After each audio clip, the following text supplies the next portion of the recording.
नमस्कार स्वामी भक्तांनो, आपलं स्वामी समर्थ महिमा या यूट्यूब चॅनलवरती स्वागत आहे. त्याआधी आपण आपल्या चॅनलवरती नवीन आला असाल तर आपल्या चॅनलला सबस्क्राईब नक्कीच करून घ्या. स्वामी भक्तांनो, माऊली आपल्याला एक उदाहरण देऊन सांगतात. मृत्यूपूर्वी वडील आपल्या मुलाला म्हणाले, माझ्या आजोबांनी मला दिलेले हे एक घड्याळ आहे, जे जवळजवळ 200 वर्ष जुने आहे. मी ते तुला देतो. तू दागिन्याच्या दुकानात जा, त्यांना सांग की मला ते विकायचे आहे.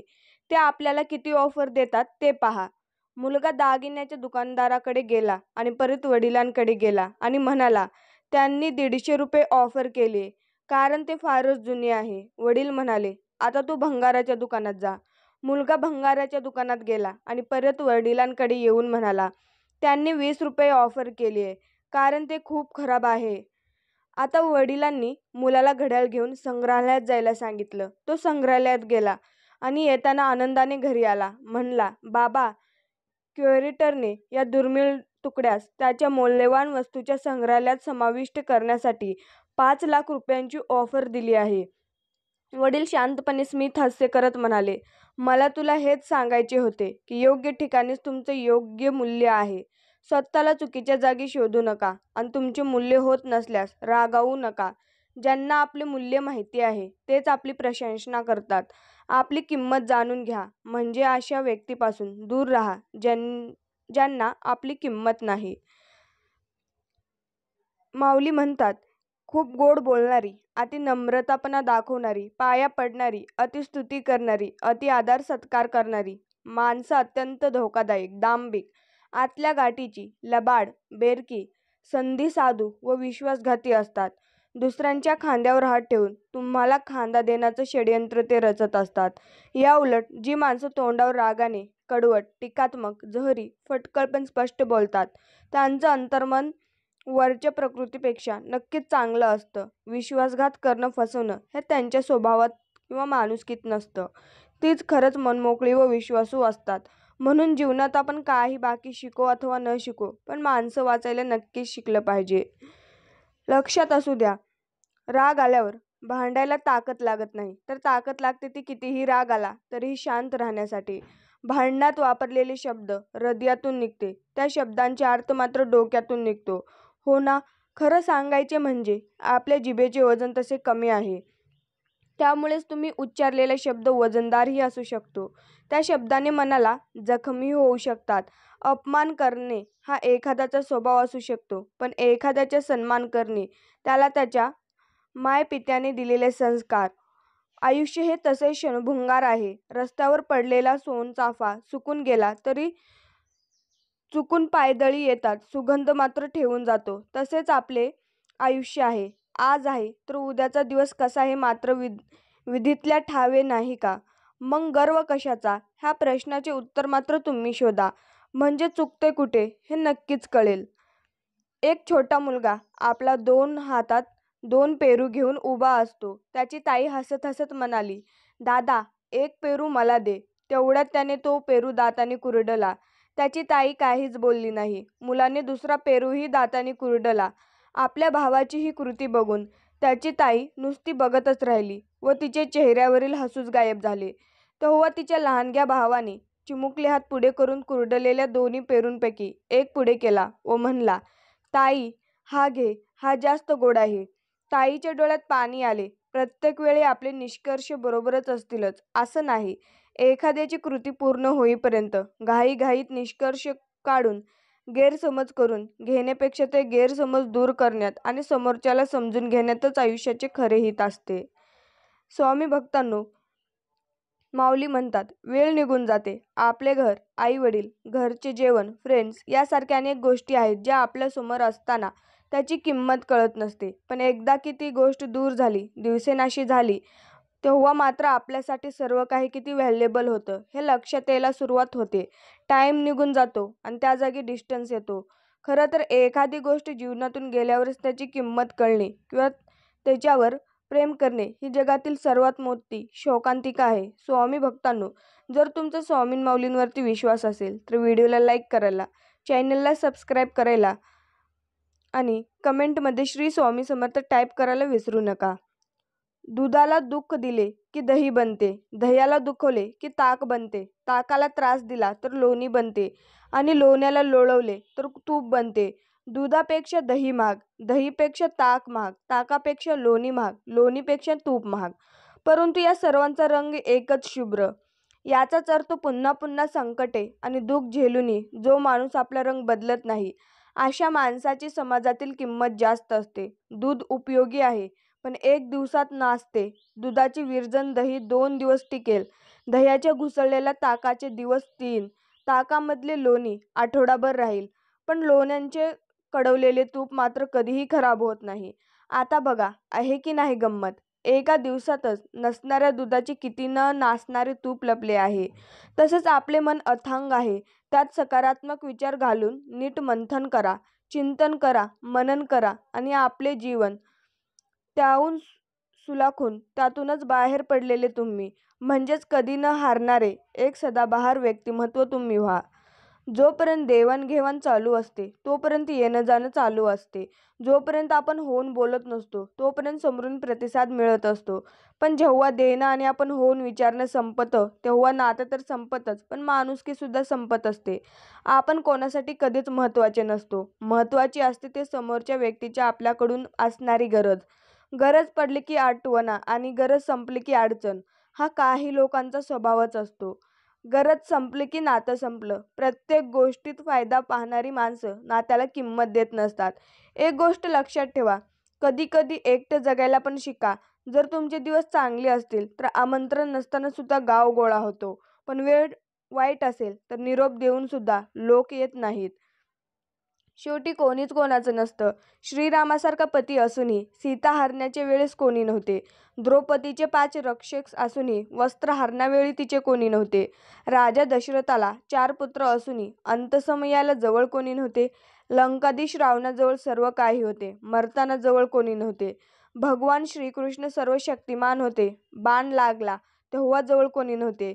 शरशय्येवरती पडलेल्या भीष्मांच्या वेदनांचा भागीदार कोणी नव्हते.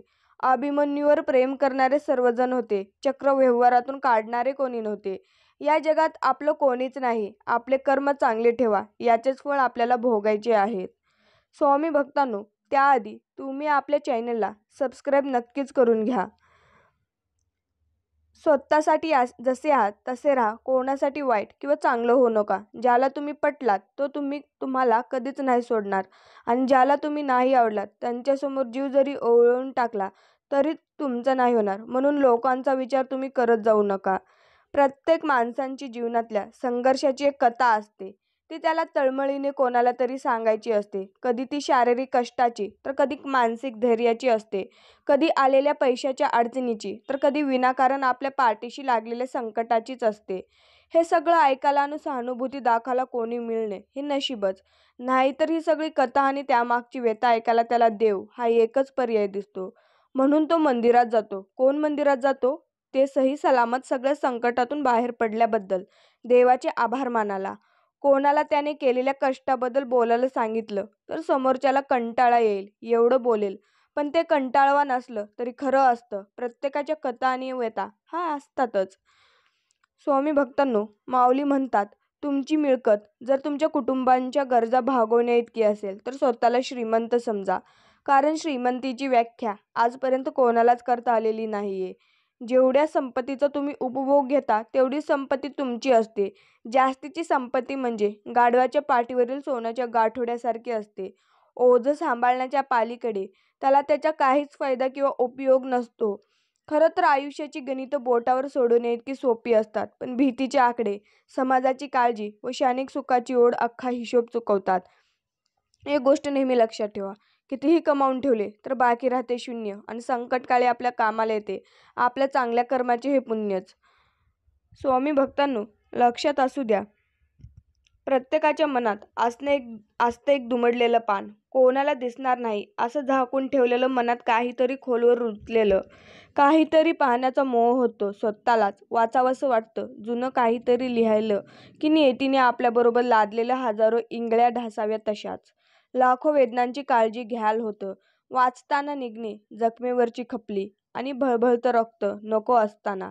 मग वाचता वाचताच दुमडावं लागतं उघडलेलं पान, घालावी लागते वेदनेवर फुंकर, करावं लागतं स्वतःचं सातवन शहाण्यासारखं, हसरा मुखडा घेऊन परत व्हावं लागतं तयार स्वतःलाच फसवण्यासाठी.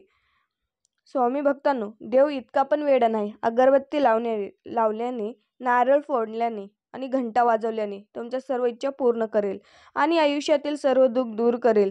तुमच्या इच्छा पूर्ण करण्यासाठी कष्ट तुम्हाला करावेच लागतील आणि त्यासाठी देवाने तुम्हाला हात दिले आहेत. आयुष्यातील दुःख दूर करण्यासाठी तुम्हाला दुसऱ्यांच्या आयुष्यातला आनंद निर्माण करावाच लागेल. सत्कर्म करावे लागेल आणि यासाठी तर देवाने तुम्हाला माणूस म्हणून जन्माला घातले आहे. यापेक्षा आणखीन काय देणार आहे देव? माऊली म्हणतात, संस्कारापेक्षा मोठा वारसा नाही आणि प्रामाणिकपेक्षा कोणताही संस्कार नाही. आयुष्यात या 3 गोष्टी नेहमी आदर करा. जी तुम्हाला जन्म घालते ती म्हणजे आई, जी तुमच्यासाठी जन्म घेते ती म्हणजे बायको, जी तुमच्यामुळे जन्म घेते ती म्हणजे मुलगी. साधं सोपं जगावं, दिलखुलास हसावं, न लाजता रडावं, राग आला तर चिडावं, पण झालं गेलं तिथल्या तिथंच सोडावं. स्वामी भक्तांनो, लक्षात असू द्या, कशीही असली तरी सोडवता येते ती म्हणजे गाठ असते. प्रश्न फक्त आपल्या गाठीचाच माणसं भेटल्यावर उभा राहतो. असं खूपदा होतं की आपण आपल्या माणसांवर हक्क दाखवण्याचा प्रयत्न करतो. अर्थात माणूस आपला आहे म्हणजे आपण त्याला हक्क असं आपल्याला वाटतं. प्रत्येक गोष्टीला एक शेवट असतोच. आपल्याला आवडो किंवा न आवडो, सुरू होताच तिचा अंतही ठरलेला असतो. आपण हे लक्षात घ्यायला इतका वेळ का लागतो? प्रत्येक प्रवासाची सुरुवात पाठीवर एक ओझ्याचं गाठोडं घेऊन होतो. एक नवा शोध, नवी माणसं, नवी नाती, गुंत्यात न गुंतता निर्लेप राहून शेवट गोड करण्याची अथक धडपड. पण हे न गुंतन साधता मात्र नाही. प्रत्येक वेळ तीच ओढाताण आणि शेवट जवळ यायला लागल्यावर पाठीवर जास्तीत जास्त जाणवायला लागणारं कसलं तरी अनमानिक ओझं मीच अवघड करून घेते. माझ्या प्रवासाचा रस्ता खाचखळगे, काट्याकुट्यांचा रस्ता ओढून घेते स्वतःवर बहुतेक कारण माझ्या बरोबरच्या सहप्रवाशांना इतका त्रास होते असं जाणवतं का नाही मग? त्याच्यासाठी का सोपं असतं हे न गुंतणं? कसं जमतं त्यांना असं कमळावरचं थेंब होण्याइतकं मोकळं राहणं? मला शिकायचंय असं पाण्यात राहूनही न भिजता पोहणं. मलाही हवा हा आनंद. लक्षात असू द्या, आपल्या आयुष्याची, जगण्याची आपली सोपी पद्धत हवी. जिथे आपली कदर नाही तिथे आपण कधीच जायचं नाही. जे आपल्याला पचत नाही ते कधीच खायचं नाही. जे खरं सांगूनही रागवतात त्यांना मनवत बसवायचं नाही. जे एकदा नजरेतून उतरले त्यांचा त्रास करून घ्यायचा नाही. वेळ पाहून बदलतो त्याला मित्र करायचं नाही आणि कितीही संकट आली तर कोणालाही घाबरायचं नाही. आईला सर्वाधिक अपमानाचा तो क्षण वाटतो जेव्हा आपला मुलगा तिच्यावर ओरडतो. स्वामी भक्तांनो, लक्षात असू द्या, आयुष्यात असं एक नातं असावं, दिसण्यावर नाही, मनावर प्रेम करणारं, जगाला दाखवण्यासाठी नाही. आयुष्य बिनधास्त जगायचे, कोणाची वाईट करायची नाही, कोणाची वाईट चिंतायची नाही, कोणाची मागे वाईट बोलायची नाही, फक्त स्वतःशी प्रामाणिक राहून जगायचं. काही कमी पडत नाही आणि फरक तर अजिबात पडत नाही. कोणी बोललं तर वाईट वाटून घ्यायचं नाही. लोकांची विविध रूपे असतात. कुठल्या तरी राहण काढण्यासाठी नाराज होऊन बसतात, ज्याच्याशी तुमचा काही संबंध पण नसतो. कोणी कितीही वाईट बोलो किंवा वाईट करण्याचा प्रयत्न करो, कोणाच्या आयुष्यात डोकावायचे नाही आणि कोणाविषयी मागे वाईट चर्चा देखील करायची नाही. फक्त स्वतःशी बरोबर दुसऱ्यांची हित चिंतायचे. जिंदगी मस्तीत पण शिस्तीत जगायची. थंड पाणी आणि गरम इस्त्री जसे कपड्यांवरच्या सुरक्त्या घालवतात, तसे शांत डोके आणि उबदार मन आयुष्यातील आपल्या चिंता घालवत असतात. फक्त लक्षात ठेवा, कोणी चांगलं म्हटल्यामुळे आपण चांगलं ठरत नाही किंवा कोणी वाईट म्हटल्यामुळे आपण वाईट देखील ठरत नाही. आपण जसे आहोत हे ज्यांच्या त्याला पक्क माहिती असलं म्हणजे माणूस निर्भय होतो. त्यासाठी स्वतःच ओळख स्वतःलाच व्हावी लागते. जे घडेल ते सहन करायचं असतं. बदलत्या जगाबरोबर आपण देखील बदलायचंच असतं. कुठून सुरू झालं हे माहिती नसलं तरी कुठेतरी थांबायचंच असतं. कोणासाठी काहीतरी निस्वार्थपणे करायचं असतं. स्वतःच्या सुखापेक्षा इतरांना सुखवायचं असतं. दुःख आणि अश्रूंना मनात कोंडून ठेवायचं असतं. हसता नाही आलं तरी हसवायचं असतं. पंखामध्ये बळ आल्यावर घरटं सोडायचंच असतं. आकाशात झेपावूनही धरतीला मात्र कधी विसरायचं नसतं. मरणानं समोर येऊन जीव जरी मागितला तरी मागून मागून काय मागितलंस असं म्हणायचंच असतं. इच्छा असो वा नसो जन्मभर वाकायचं असतं. पण जग सोडताना मात्र समाधानी हे जायचंच असतं. स्वामी भक्तांनो, लक्षात असू द्या, आयुष्यात एकदा इतका मोठा पाऊस पडावा की इगो सगळा वाहून जावा. आयुष्यात एकदा इतकं कडक ऊन पडावं की जवळचं सावल्यांचं महत्त्व कळावं. आयुष्यात एकदा पुन्हा शाळा अशी भरावी की प्रत्येकाला त्याचे लहानपण कायमचे लक्षात राहावे. आयुष्यात एकदा असे जगावे की आपले जगणे बघून इतरांना जगण्याची मोज कळावी. बोलून दाखवायचं नाही, बस लक्षात ठेवायचं कोणी आपल्याशी कसं वागते. कारण बोलून वाईट होण्यापेक्षा शांत राहणे केव्हाही चांगलं. कारण लोक खोटे बोलून माणसे जिंकतात आणि आपण खरं बोलून सगळ्यांशी दूर राहतो. डाव खेळता येणं सुद्धा गरजेचं आहे. कारण समोरचा चाल चालत असतो आणि आपण नाती सांभाळत राहतो. तीच व्यक्ती आपली असते जी कोणासाठी आपल्याला दुर्लक्ष नाही करत. नातं सुंदर असण्यापेक्षा पक्का असावं. जिथे हक्काने सुख आणि दुःख वाटता यावं. कोणाच्या सांगण्याने तुटणारं नसावं. विश्वासाने भरलेलं असावं. संकटकाळी धावून येणारं असावं. आनंदाच्या वेळी जळणारं नसावं. शुभ प्रसंगी शोभा वाढवणारं असावं आणि जीवाला जीव लावणारं असावं. नातं हे असंच असावं. लक्षात असू द्या, माणूस हा सवडीनुसार वागत असतो. चहात माशी पडली तर चहा फेकून देतो, पण साजूक तुपात माशी पडली तर ती माशी फेकून देतो, तूप नाही. अगदी तसंच आवडत्या माणसाने चूक केली तर काही न बोलता ती पोटात घालतो, पण जर नावडत्याने केली तर आकडा तांडव करून बोबाटा करत फिरतो. जर आपण एकाच दिवशी 200 रुपयांची माठ आणि 200 रुपयांची बुके घेऊन आलो आणि घरी आल्यानंतर अचानक माठ फुटला तर आपल्याला अतिशय दुःख होतं. कारण इतक्या लवकर माठ फुटेल अशी आपली अपेक्षा नसते. परंतु 200 रुपयांच्या बुकेमधील फुले संध्याकाळी सुकून जातील ही माहिती असल्यामुळे त्याविषयी आपल्याला जास्त दुःख नसते. आयुष्यही असंच आहे. लक्षात ठेवा, ज्याच्याकडून जितकी अपेक्षा जास्त तेवढे दुःख त्याच्याकडून वाटायला येते आणि ज्याच्याकडून अपेक्षा कमी त्यांच्याकडून फारसे दुःख वाटायला येत नाही. त्यामुळे समाधानी राहायचे असेल तर कोणाकडूनही तुम्ही अपेक्षा करू नका. स्वामी म्हणतात, दुःख कोणाला नाही आहे. श्रीरामालाही वनवास भोगावा लागला. सीतेला पण अग्निपरीक्षा द्यावी लागली. त्यांच्यापुढे तुम्ही आम्ही कोण? जसं धुक्यांमागे सुंदर निसर्ग असतो ना, तसंच दुःखामागेही सुख असतं. ते दिसायला थोडं उशीर लागतो. एवढंच की पण उशिरा मिळालेलं फळ नेहमीच गोड असतं, हे लक्षात घ्या. देवांवर श्रद्धा, विश्वास आणि प्रेम असेल ना, देव तुम्हाला एकटं कधीच टाकणार नाही. प्रसंग कोणताही असो, सुखाचा असो किंवा दुःखाचा, कोणत्याही प्रसंगी स्वामींच्या सेवेला सोडू नका. भलेही सेवा केल्याने तुमचे लगेच चांगले होणार नाही, पण मात्र हे खरं आहे की किमान तुमचे वाईट सुद्धा स्वामी कधीच होऊ देणार नाहीत. दुसऱ्यांचे घर जळले हे कळल्यावर एकाने त्यास पत्र लिहिले की भगवंतावर विश्वास ठेवून समाधानात राहावे. पुढे त्यांचे स्वतःचे पैसे बँकेत होते, ते बुडाले. तेव्हा तो रडू लागला. लोक सांगे ब्रह्मज्ञान, पण करोडो पापाशन. असे नसावे. जे आपण दुसऱ्यांना सांगतो तेच आपण आपणास सांगावे. आज आपल्या समाधान का मिळत नाही तर आपला अभिमान त्यांच्या आड येतो. कर्म करीत असताना किंवा केल्यावर त्याबद्दल अभिमान झाला नाही तर आपल्याला भगवंतांचे प्रेम लागून समाधानाची प्राप्ती होईल, यात शंका नाही. लक्षात असू द्या, प्राबंध्य म्हणजे नशीब किंवा भाग्य असा अर्थ होत नाही. कारण आपल्या वागण्यातून, आपल्या बोलण्यातून आणि आपल्या कृतीतून आपण आपले प्राबंध्य घडवत असतो. कर्म हे सर्वश्रेष्ठ असते. आपले कर्म जर चांगले असतील तर प्राबंध्य निश्चितच आपले चांगले घडत असते. सोडून द्यायला शिका. हा असाच वागला, तो तसंच वागला, असं बोलला, त्याने विश्वासघात केला, त्याने धोका दिला, अरे किती त्रास करून घ्यायचा. कोण कसं वागलं या विचारात स्वतःच त्रास करून घेण्यापेक्षा आपण पुढे कसं वागायचं याचा विचार करा. आपण कुठे चुकलो ह्याचा अभ्यास करा. त्यांच्या चुका तिथेच सोडून द्या. आयुष्याच्या पुढच्या प्रवासाला सुरुवात करा. हसता हसते समोरे जा आयुष्याला, तरच घडवू शकाल भविष्याला. कधी निघून जाईल आयुष्य कळणार नाही. आत्ताचा हसरा क्षण परत मिळणार नाही. अरे, तुझी जीवन नौका कितीही मोठ्या संकटरूपी वादळात अडकली असू देत, थोडा धीर धर. काही अंतरावर तुला श्री स्वामी समर्थ नामाचा किनारा मिळाल्याशिवाय राहणार नाही. फक्त एकदा विश्वास ठेव. आपला वेळ स्वतःला घडविण्यात खर्च करा, म्हणजे तुम्हाला इतरांचे दोष पाहायला वेळच मिळणार नाही. चालता चालता कधीतरी ठेच लागणारच. जगायचं म्हटलं तर दुःख हे असणारच. ठेच लागणार म्हणून चालणं का सोडायचं? दुःख आहे म्हणून जगणं का सोडायचं? दुःखातही आनंदाला मोठं तरी कुठंतरी शोधायचं. आतून रडतानाही दुसऱ्याला हसवायचं. यालाच जगणं असं म्हणायचं. वेदांचा अभ्यास करणं खूप सोपं आहे, परंतु ज्या दिवशी आपण दुसऱ्यांच्या वेदनांचा अभ्यास करू त्या दिवशी ईश्वर भेटला असे तुम्ही समजा. नाटक सुरू होण्याअगोदर आणि संपल्यानंतर टाळ्या वाजून खूप प्रेमाने प्रतिसाद दिला जातो. माणसांच्या बाबतीतही अगदी तसंच होत असतं. जन्मा अगोदर प्रेम आणि मृत्यूनंतर भरभरून प्रतिसाद दिला जातो. खरं तर मधल्या काळातच त्यांना जास्त गरज असते. सर्वात मोठी स्वामी सेवा म्हणजे दुःखात असणाऱ्याला स्वामी मार्ग दाखवणे. कारण त्याने एकदा स्वामी महाराजांना मानलं की त्यांच्या पुढच्या संपूर्ण आयुष्याची जबाबदारी स्वामी महाराज घेतात. आणि तो जेव्हा जेव्हा दुःखातून बाहेर पडतो तेव्हा त्यांची नकळत त्याचा आत्मा तुम्हाला आशीर्वाद देऊन जातो आणि तोच तुमच्या पुढच्या आयुष्यातील तुमची संपत्ती होऊन जाते.